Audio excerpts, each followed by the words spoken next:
कथा नहीं रह गया, व्यथा हो गया। हाँ, लेकिन सब जगह ऐसी बात नहीं है। ऐसे ऐसे कथावाचक भी है जिनकी वाणी पवित्र होती है, वो स्वार्थी नहीं है, क्योंकि सब लोग एक समान नहीं होते। अगर सब लोग एक समान हो जाए तो धरती रसातल में चली जाएगी। इसलिए अब कथा के हम चलते हैं। मैं कल भी बताया था कि धुंधकारी कथा सुने वो भगवान के परम धाम में गए, लेकिन जिस गांव में कथा हुई थी वहां के लोग यही रह गए। कथा में आए थे, लेकिन किसी का मन अपने घरों पर गया, किसी का खेत में गया, किसी का खलिहान में गया। ये कथा सुनना न सुनना बराबर। कथा में आप बैठ गए तो मन भी कथा में होना चाहिए, बुद्धि भी कथा में, विचार और चित्त आदि सब कुछ कथा में है। तब तो कथा का लाभ मिलेगा। नहीं कथा क्या करेगी? इसलिए मनसा वाचा कर्मणा, जब भगवान की कथा का श्रवण करेंगे तो कथा अमृत के समान काम करेगी। न मिटाए भव संकट दुर्गत है, न मिटाए भव संकट दुर्घट है, तप तीर्थ जन्म अनेक घटो, कल में न विराजन ज्ञान कहूं, सब लागत फोकट झूठ को, नति जो जन पेटिक कुपेटिक कोटिक, कौतुक चेतक धात ठटो, तुलसी जो सदा सुख चाहिए तो सदा जी कहते हैं। अरे भाई, हे दुनिया के लोगों, व्यर्थ तुम तीर्थ करते हो, लाख तीर्थ कर लो, लाख तपस्या कर लो, दान दे लो, परोपकार कर लो, तेरा दुख नहीं मिटेगा। ना मिटाए भव संकट, संसार में जो जन्म और मृत्यु का दुख है नहीं मिटेगा। तब तपस्या लाख कर लो, लाख संगम लगा लो, लाख वस्त्र को बदल लो। हे कली के मानव, ये जन्म मृत्यु मिट नहीं सकता। तप तीर्थ जन्म, अनेकों जन्म लेकर तीर्थ कर लो, तेरा दुख नहीं मिट सकता। तप तीर्थ जन्म अनेक घटो, क्यों? कल में न विरागन ज्ञान कहूं, इस कलयुग में न ज्ञान रह गया, न इस कलयुग में वैराग्य रह गया। परसों प्रथम दिन के कथा में मैं बताया था कि नारद जी सनकादिक ऋषियों से बता रहे थे कली के दशा को। गोस्वामी तुलसीदास जी वही बात कहते हैं कि कल में न विरागन ज्ञान कहूं, न कलयुग में ज्ञान रह गया, न किसी के पास वैराग्य रह गया। अभी आपसे कथा में बैठे हैं, हम कह दें भैया सीताराम सुरती खा रहे हो, सुरती छोड़ दो, तो आप बोले कैसा महात्मा आ गया कि सुरती छोड़वा, गांजा छोड़ दो बेटा, शराब छोड़ दो बेटा, मांस खाना छोड़ दो। तो जब आप एक मामूली वस्तु को सुरती, गांजा, बेड़ी और इस विषय को जब नहीं छोड़, जब इस साधारण सुरती, बीड़ी, गांजा को जब नहीं छोड़ सकते, मांस नहीं छोड़ सकते, तो उस परम ब्रह्म परमात्मा सच्चिदानंद के लिए अपने शरीर का दान, अपने आत्मा का दान भला कैसे कर सकते? इसलिए गोस्वामी जी बोले कली में न वैराग्य रह गया मानव के पास, न किसी के पास दान रह गया। कली में न विराग न ज्ञान कहूं, कहीं नहीं, ये मैं नहीं बोल। आप साधु लोग हैं, कथा वाचक से भी बड़े बड़े विद्वान कथा इस मंच पर आते हैं। आप विद्वान हैं, समझिए। कथा वाचक तो यहां से बोल कर गए, लेकिन समझने वाले आप हैं। ये मैं नहीं बोल रहा, तुलसीदास जी कह रहे हैं कि न कलयुग में ज्ञान रह गया न वैराग्य रह, कलि में न विराग न ज्ञान कहूं, सब लागत फोकट झूठ झूठो। फोकट की भीड़ भी कहीं कथा में लग रही है, कहीं तीर्थों में लग रहा है, कहीं हरिद्वार में फोकट की भीड़ चलती है, आश्रमों में लोगों की भीड़ चलती है, फोकट। सब लागत फोकट झूठ झूठो। क्यों? क्योंकि भीड़ तो लग गई, लेकिन परमात्मा के पास जाने वाला कोई बिड़ला ही व्यक्ति अपने जीवन को भगवान के लिए त्याग करता है। त्यागने वाले लोग, भगवान के लिए समर्पित लोग बड़े कम होते हैं, सब लोग चल नहीं पाते। इसलिए तुलसीदास जी बोले, कथाओं में बहुत भीड़ लगती है, लेकिन सब लोग अपने पाप कर्मों से लाचार है। कथावाचक कहते हैं कुछ तो श्रोता करते हैं कुछ। बस ये हो गया कि मैं कथा में गया था, अनुराधाचार्य जी आए थे, बड़ा बढ़िया गाते थे। वीरेंद्र शास्त्री जी महाराज की कथा हो रही है, बड़ा बढ़िया हो रही है। यहाँ क्रोध से फुर्सत नहीं है, लोभ से फुर्सत नहीं है, स्त्री से फुर्सत नहीं है, मांस से शराब से फुर्सत किसी।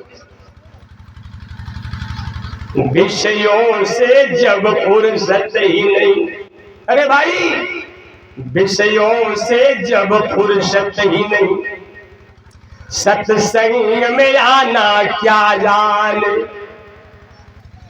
विषयों से जब फुर्सत ही नहीं, सत्संग में आना क्या जाने। मन जिसका भ्रम में डोल रहा, वो सुनना सुनाना क्या जाने। प्रेम से बोले सच्चिदानंद भगवान। अरे भैया, जब आपको विषय से, रोटी से, कपड़ा से फुर्सत नहीं तो गोपी कैसे बन सकते हो। अरे वो ऐसी गोपी वृंदावन में थी, आधी रात के समय में भगवान श्री हरि नारायण की बंसी, श्री कृष्ण की जब बंसी, जब रात आधी रात को बजी वृंदा रमण रहती थे, उसमें गोपियां अपने अपने घरों को छोड़कर दौड़ है। आप कैसे इंसान मानव जन्म लिए, यही भगवान की कथा हो रही है, लेकिन आपको चारा से, कांटा से, कोयर से, घास से, दाल से, सब्जी से, रोटी से, ममता से फुर्सत समझिए। हम यहाँ बहुत कुछ बोलकर पूरे भागवत सुनाकर चले जाएं, लेकिन आपको तत्व ज्ञान यदि आपके अपने शरीर के बारे में जानकारी नहीं हुई तो भागवत का कोई अर्थ नहीं है। शुरुआत में ही मैं बताया था कि सागर की गहराई कोई मापेगा है? कोई मापेगा? अरे सागर में तो अनंत जल है, अनंत जल को धारण करने की शक्ति भी आप में नहीं है। अगर उस सागर के जलों में से एक अंजलि जल से आपकी प्यास बुझ जाए, हे साधुजन, एक ही अंजलि से अपने प्यास को बुझा लो, और सागर से क्या मतलब।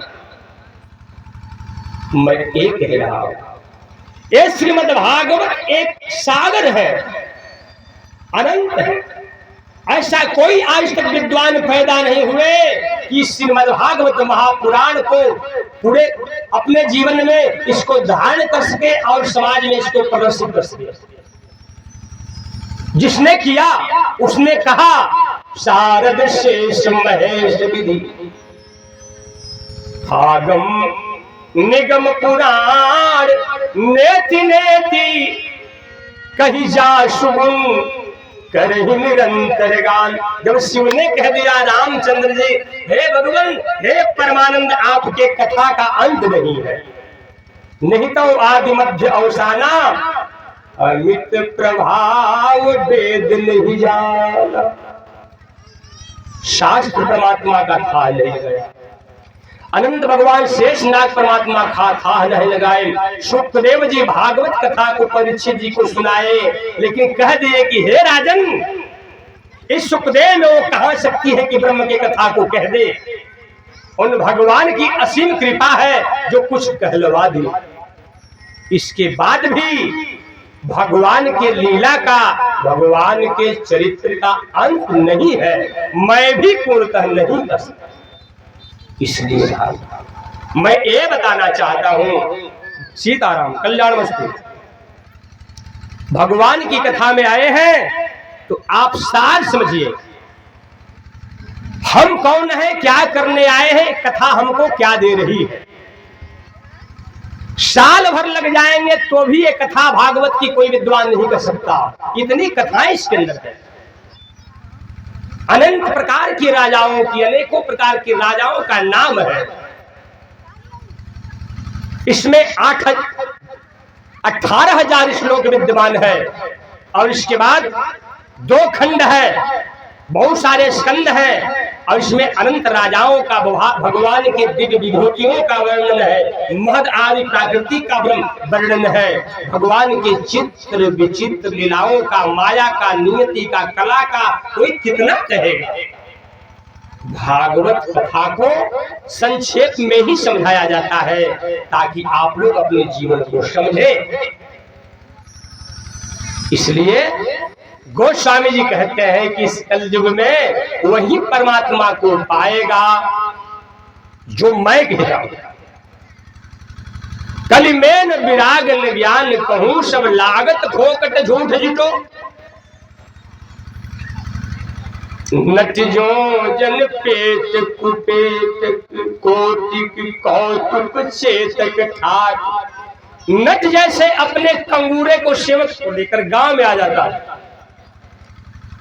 जैसे नट अपने कंगूरे सेवक को लेकर गांव में आया, सेवक को आधार बनाकर नट ज्यों जन पेट, जैसे नट अपना पेट भरने के लिए गांव में आकर, बाजारों में आकर, शहरों में आकर नाना प्रकार का कौतुक अर्थात खेल रच देगा। पैसा मिल गया, वस्त्र मिल गया, सम्मान भी मिला, बोरे में भरा चावल मिला और तुरंत जो है नट अपने पेट के लिए अपने सेवक को आधार बना करके पैसा आदि लेकर वहां से चला गया। उसी प्रकार से आज जो है इस गीता को आधार बनाकर साधु लोग या कथावाचक लोग अपना पेट भरने का काम करते हैं। गोस्वामी जी कहते हैं जैसे नट अपने पेट भरने के लिए खेल रच देता है, उसी प्रकार आज के साधु और आज के विद्वान अपने पेट के, अपने बेटा को पढ़ाने के लिए, अपने परिवार को जिलाने के लिए इस भागवत को बेच देते हैं, राम कथा को बेच देते हैं, धर्म को बेच देते हैं। अरे भाई, ज्ञान बेचने का चीज नहीं होता, भागवत बेचने का चीज नहीं, धर्म बेचने का चीज। निस्वार्थ कपट से रहित होकर पढ़े लिखे आप लोग सज्जन हैं। राम भक्ति के समय शबरी को भगवान राम क्या बता रहे हैं? चौथी भगति मम गुणगन करई कपट तजिगा। जो भक्त कपट छोड़ करके राम कथा कहे, चाहे भागवत कथा कहे, कपट नहीं है। कपट क्या है? 2-4 चौपाई याद कर लेते हैं भागवत को, 2-4 चौपाई भागवत, 2-4 चौपाई रामायण की, कुछ भागवत के श्लोक याद कर लिए तो लोग आने लगे। अब उसके अंदर आत्मिक बोध है कि नहीं, उसका मन बस में है कि नहीं, उसका तन बस में नहीं है कि नहीं, ये कुछ नहीं जानते। अच्छा बोलता है, अच्छा गाता है, ए भाई महाराज जी कथा कहना है। अच्छा आप खुद बताइए, अंधा व्यक्ति किसी अंधे को रास्ता बताए?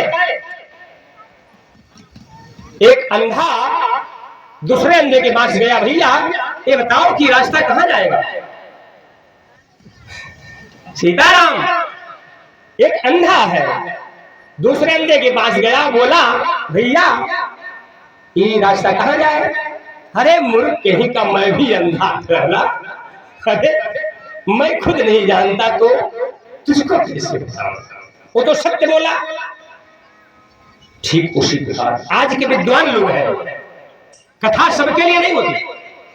जिसका मन वश में हो, जिसका तन वश में हो, जिसकी इंद्रिया वश में हो, जिसका आत्मबल ठोस हो, जो पर स्त्री को बेटी समझता, माता समझता है और संसार में आत्म अनुभव करता है, कथा वही कर सकता है। नहीं तो वो अंधा है। नयनान संत दरस नहीं देखा, लोचन मोर पंख कर लेखा। भाई जिसके पास आत्मिक बोध हो, आत्मिक ज्ञान हो, जो भगवान को समझ रहा हो, भगवान के पद चिन्हों पर चल रहा हो, उसकी आंखें, उसके नेत्र, उसके जीवन परमात्मा के स्वरूप गुणों में मिले हो, वो आंख वाला है। सत्संगस्य विवेकस्य निर्मलम नयनद्वयम यस्य नास्ति पराशुंद कथम निषाद मार्ग। स्वदेह धनदारादि निर्ता सर्वजंत वह म्रियन्ते चौजायन्ते चौहाहंता ज्ञान मोहिता।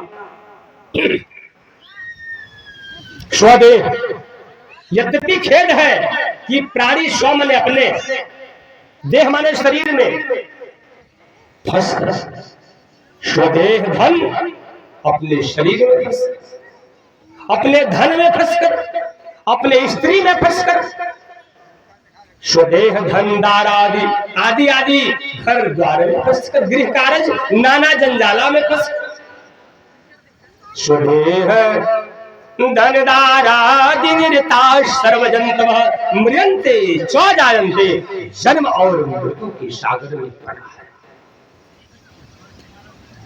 कथा सुनते हैं बहुत दिनों से आप लोग, बहुत कथावाचक आए होंगे, बहुत कथा सुने, ममता गई आपकी,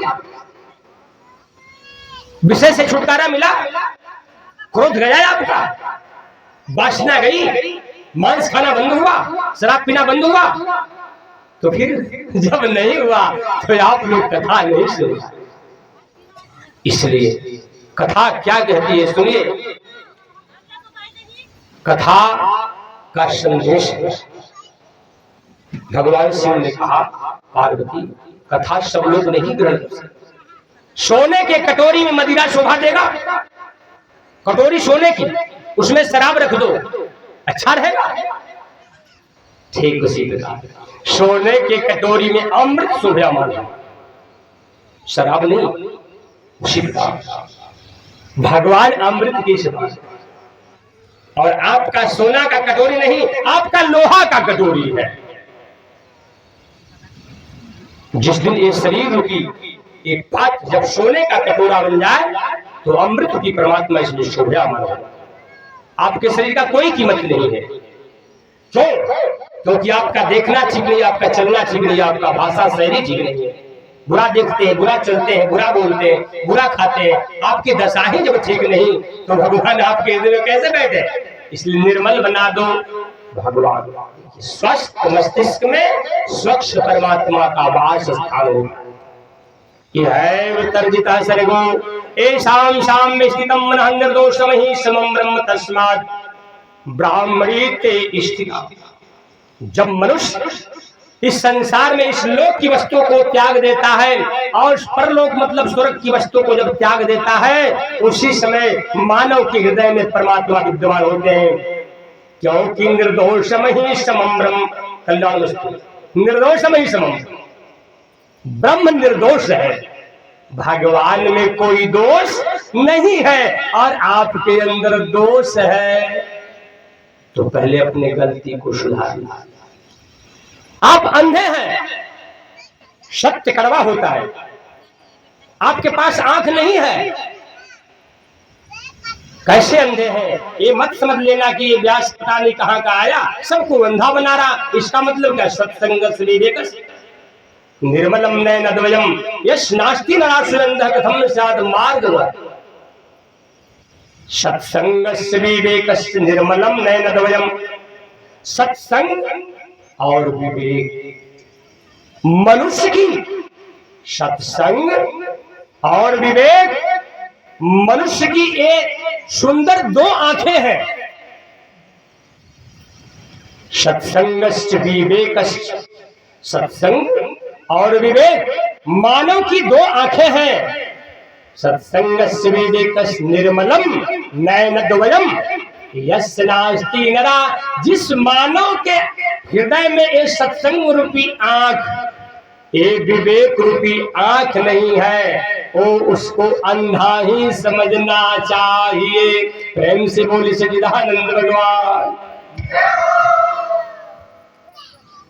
अच्छा, विवेक क्या करता है? विवेक का विशेषण क्या है? हंस क्या करता है? माताएं, हंस क्या करता है? हंस देखी हो? नहीं देखी। देखी होगी लेकिन याद भी नहीं। आप लोग हंस जानते हैं? बकुला से बड़ा होता है, सुंदर होता है, उसके गर्दन लंबे होते हैं। विशेषता उसमें क्या है? हंस के सामने अगर दूध रख देंगे तो दूध में भी विकृति होती है, दोष होता है। कैसा दोष? तो जल का दोष है। अच्छा, आज का दोहा हुआ दूध उसको 5 दिन तक रख सकते हैं? 5 दिन तक रख सकते हैं। क्यों? दूध में दोष है। उसी दूध से मक्खन निकाल कर, घी निकाल करके उसको कितना दिन रखेंगे? कई वर्षों तक चला जाएगा मक्खन। तो जब दूध में से एक जल का दोष निकल जाता है तो केवल अवरुद्ध हो जाता है, तो कितने लंबे समय तक रह जाता है। सीताराम साधुजन, मैं एक कह रहा हूं, हंस जो होता है दूध में मिले हुए पानी को, विकृति रूपी पानी को वो छोड़कर आ दूध को ही खींच ले। ठीक उसी प्रकार ये विवेक जो होता है, ये प्राकृतिक सत्य है या असत्य? इस प्राकृतिक में क्या सत्य है, क्या असत्य है, क्या धर्म है, क्या अधर्म है, क्या पाप है, क्या पुण्य है, ये विवेक दोनों का निर्णय लेकर के और पाप को छोड़ करके और उस पुण्य रूपी परमात्मा को स्वीकार करता है। प्रेम से बोलिए सच्चिदानंद भगवान। ये विवेक का काम है। अब सत्संग क्या करता है? आपका शरीर मैला, आपका तन मैला, आपका सब कुछ मैला, लेकिन सत्संग आपके मन को धो देता है, आपके तन को धो देता है, आपके आत्मा पर जो अच्छा। सीताराम, अगर दर्पण पर मैल बैठ जाए तो अपना चेहरा देख सकते हैं? शीशा में अगर मैल जम जाए तो अपना चेहरा देख सकते हैं? क्यों? क्या उसमें शक्ति नहीं है? क्या शक्ति है, परंतु मैल जम जाने से हम अपना चेहरा नहीं देख सकते। लेकिन वही दर्पण है, उस पर से जब मैल को पोंछ दिया जाए तो वही चेहरा, वही दर्पण चेहरा दिखाता है। ठीक उसी प्रकार से आपके मन रूपी दर्पण पर विषय का काई बैठी, आपके मन रूपी आईना पर, दर्पण पर, शीशा पर लोभ की काई, काम की काई, वासना का मल बैठ गया। इसलिए आप लोग अपने ही हृदय में छिपे हुए भगवान को नहीं देख। गोस्वामी जी बोले, इसीलिए कलयुग में लोग, इस कली में न वैराग्य रह गया, न ज्ञान रह गया। सभी साधु संत कितने आदि आदि आचार्य लोग अपने पेट भरने के लिए सारा ये धर्म का व्यवस्था बना है। नच जो जन पेचिक पेचिक कोटिक कौचुक छे चेतक काच छटो। ऐसी स्थिति में सीताराम कल्याण हो। ऐसी स्थिति में की जय हो। ऐसी स्थिति में आप लोग का उद्धार नहीं होगा। सुनिए सदगुरु का बात। गोस्वामी जी कहते हैं, नच जो जन पेट कुपेटिक कोटिक कौतुक चेतक ढाट छटो। तुलसी जो सदा सुख चाहिए तो रसनान शिवा सर राम रटो, रसनान शिवा सर राम रटो। प्रेम से बोल सच्चिदानंद भगवान की। तुलसीदास अगर अपना हित चाहो माताएं, चाहिए आप सब अपना कल्याण, तो अपने श्वास में राम नाम डालो। अच्छा, आप शिव मंदिर में जाते हैं, भागवत कथा सुनते हैं, रामायण कथा सुनते हैं, तीर्थ भी करते, गंगा जी के तट पर जाते हैं, क्या लोभ गया, वासना गई? अरे दवा खाने के बाद अगर रोग न ठीक हो तो उस दवा से क्या मतलब? दवा खाया जाता है रोग निवृत्ति के लिए, ये राम नाम की औषधि है। अच्छा, दवा में ही दोष है कि खाने वाला में दोष है? भाई, डॉक्टर जब दवा देता है तो दवा के साथ परहेज देता है, ठीक? हम यहां बैठे हैं, भगवान वेदव्यास का आसन है, ये सुखदेव जी का आसन है, ये सनकादियों का आसन है, ऋषिगणों का आसन। यहां से मैंने बोला कि आप लोग राम नाम जपो, कह दिया कि मांस न खाना, शराब न पीना, चोरी न करना, हम तो परहेज बता दिया, आप राम राम राम करते हैं, मांस का व्यापार करो, शराब का व्यापार करते हैं, झूठ बोलते हैं, झगड़ा करते हैं। आपने परहेज नहीं किया, राम राम जपा, तो ये राम नाम भी काम नहीं। राम नाम और गंगा जी आप बार बार नहाए, बार बार नहाए, गंगा जी ने आपका पाप धोई। गंगा जी स्नान करके आए, भाई से लड़ गए, माता लोग गंगा जी एक बार नहीं बार बार स्नान करती है, आकर सास का झोटा पकड़ लेती है। गंगा जी झोटा पकड़ने को कहती है, पाप गया भैया,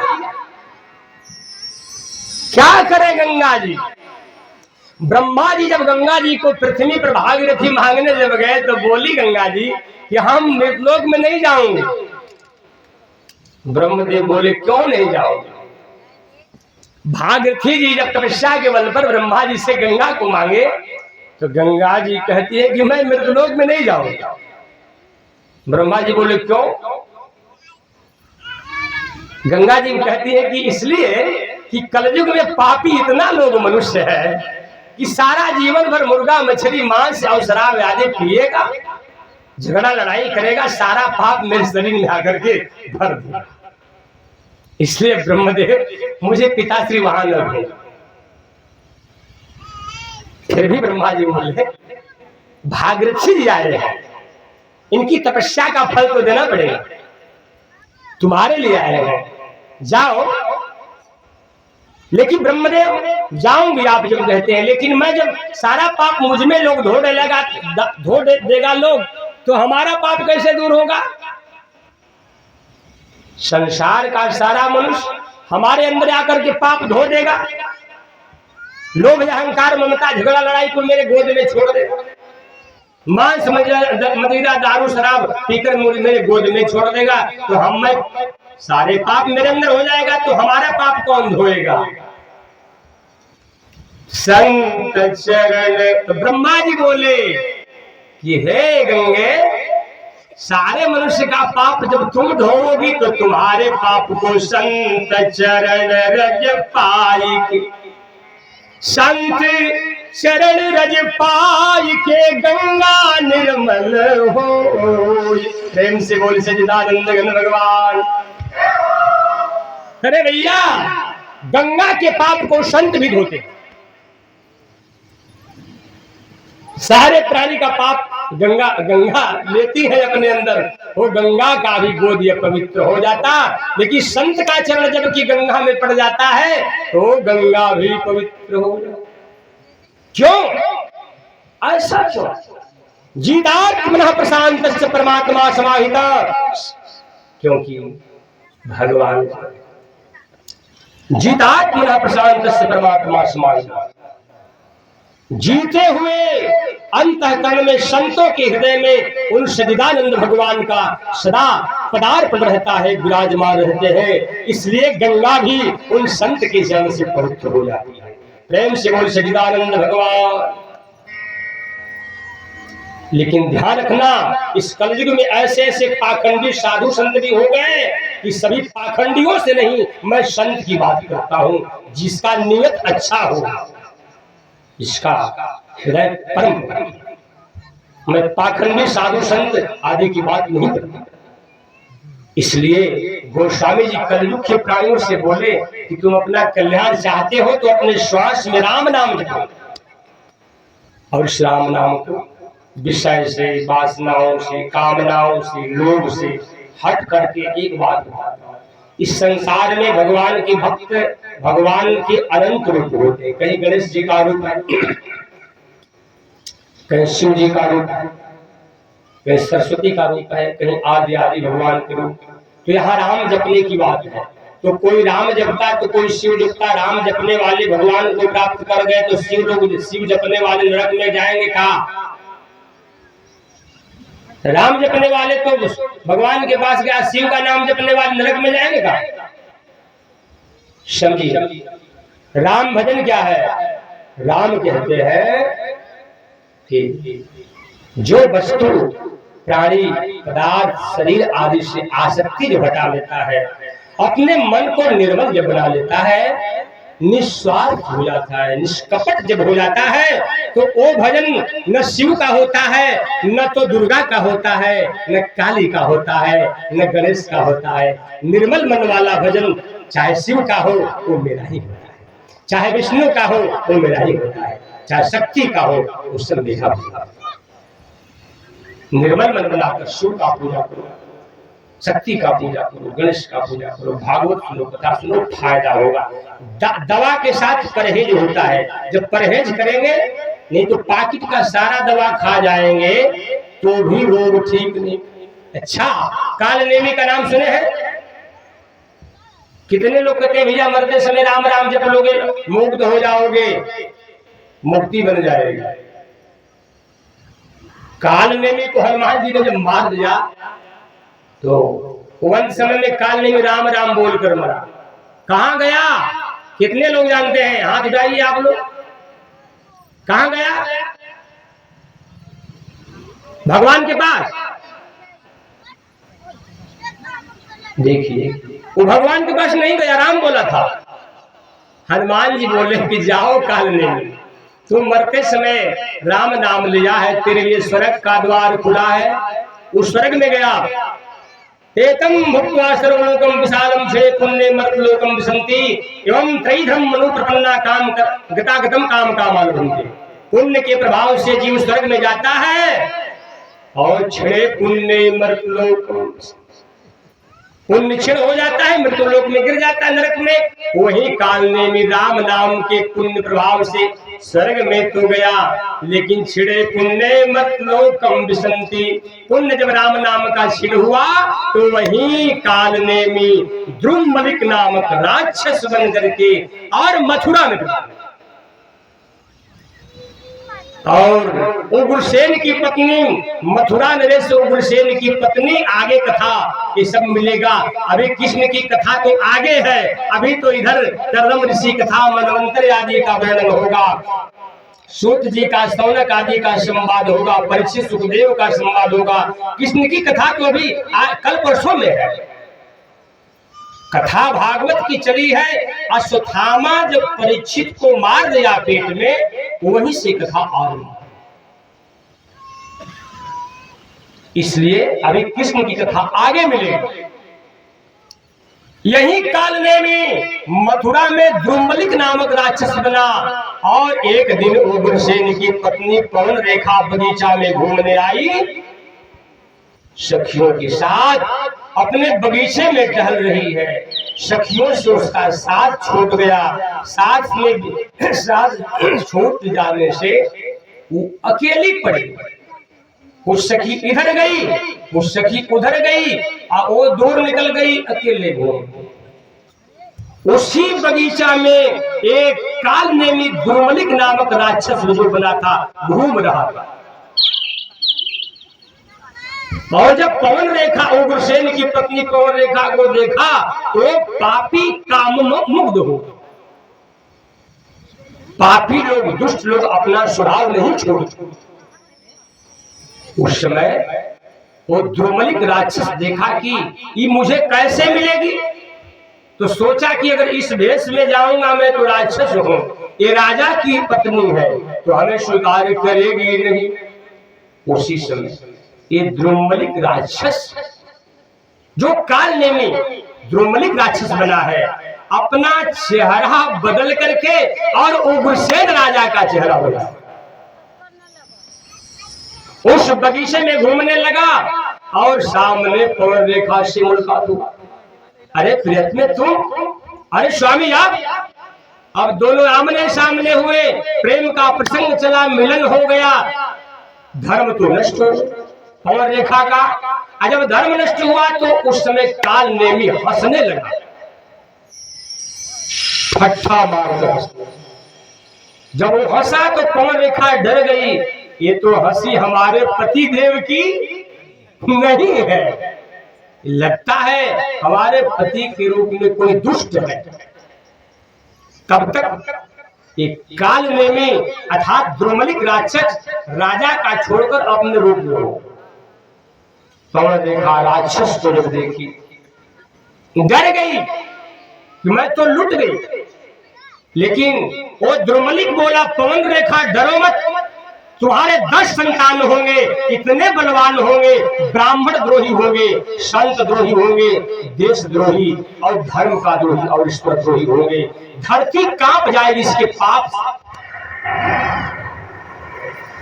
उसी द्रुमलिक का संतान जो है पवन रेखा के गोद में पल रहा था, उग्रसेन के पत्नी पवन रेखा की ओर से यही कंस आदि 10 भाई जन्म ले लिया। वो उग्रसेन का बीज नहीं था। इसलिए भाई आप लोग समझिए, अपने आप को राम राम केवल कहने से नहीं होगा।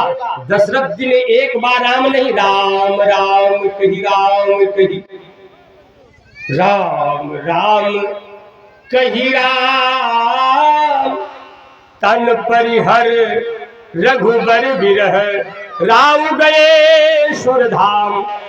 दशरथ जी एक बार राम नहीं 6 बार राम बोलकर मर गए। कहां गए? तो देवताओं के लोक में ही रह गए, ब्रह्म को प्राप्त नहीं हुए। ये ब्रह्म को कब प्राप्त हुए?